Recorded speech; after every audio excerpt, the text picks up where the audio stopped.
Hi, I'm Bob Weir with the Cross Timbers Gazette, and my guest today is Chad Hennings, a man of many major accomplishments, not the least of which was earning 3 Super Bowl rings as a defensive lineman with the Dallas Cowboys. In addition, Chad graduated with honors from the United States Air Force Academy and became an A-10 pilot. He was deployed twice to the Persian Gulf, at a base in Turkey, and flew 45 A-10 missions to provide relief and humanitarian aid to Kurdish refugees in northern Iraq. There are many other achievements that will be covered in my written article that accompanies this video, including his first book, which was Rules of Engagement.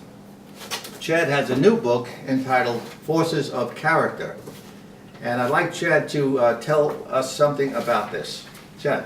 Bob, thanks. I sat down with 10 individuals, very unique individuals that I all deem to be forces of character. Some are of celebrity and some are not so much. Some people you know and recognize their names and others not, but they are all forces of character. And I guess, first of all, let me define what a force of character is. A force of character is someone that I define as living to be their best self every day, encouraging others to do the same, and then also elevating or encouraging either their teammates, their business mates, their family, their members in their community to live to a higher noble purpose or cause. It's kind of following that golden rule of do unto others as you'd have do unto you. So the individuals that I had conversations with were Roger Staubach, name everybody pretty much recognizes as a Hall of Fame quarterback for the Dallas Cowboys. Another Hall of Fame quarterback, Troy Aikman. Dallas Cowboys football coach, Jason Garrett. San Antonio Spurs, NBA Hall of Fame, or NBA MVP coach of the year many times, Greg Popovich. Supreme Court Justice Clarence Thomas. The director for Dallas Life, the homeless shelter in downtown Dallas, Bob Sweeney. The CEO for the National Center on Fathering, Carrie Casey. I interviewed a space shuttle commander, Tom Hennings. I interviewed a international human rights attorney, religious dissident of communist Romania, Virginia Prodan. And then finally, I had a conversation with Dr. Edith Eger, who is a survivor of Auschwitz.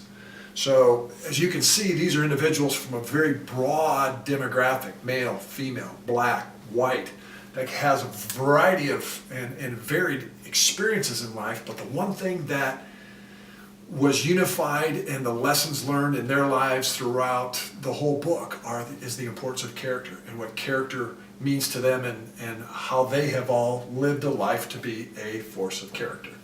And so you write about the things that they've done in their lives that indicate the integrity that they have. I talk about, I interviewed, it was kind of a template. Each individual, we talked about, okay, what was a transformational moment in your individual life where you recognize the importance of character?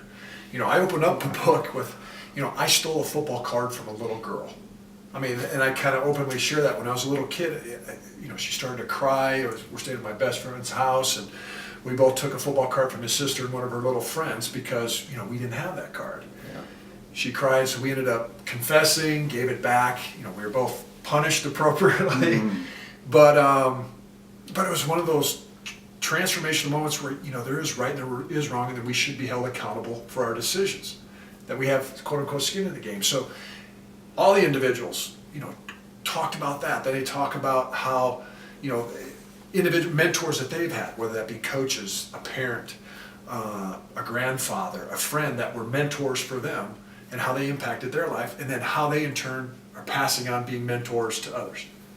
Well, that had to be very interesting to talk with all these people and have these stories from them and the things that they've done to display the character. You know what it kind of reminds me of? It reminds me of a great book by JFK called Profiles in Courage.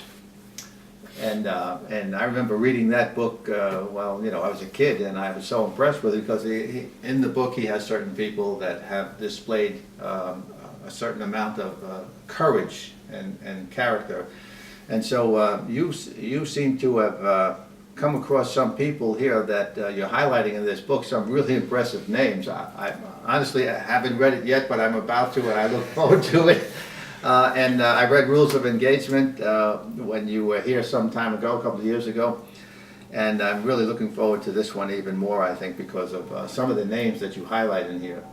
So if there's anything else you'd like to say about the book, where can people get it? Well, you can go to Amazon, of course. You can go, there's a website, forcesofcharacter.com. You go to Barnes & Noble. I'll probably be doing a book signing at the Highland Village, Barnes & Noble, the shops at Highland Village there.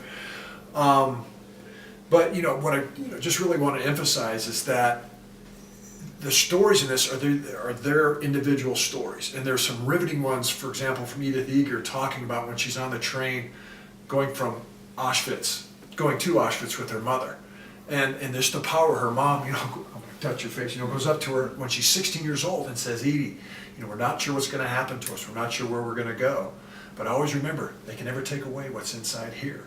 You have the power of choice." Right. And and then she ended up dancing in front of Joseph Mengele, the angel of death. Oh, yeah, I remember.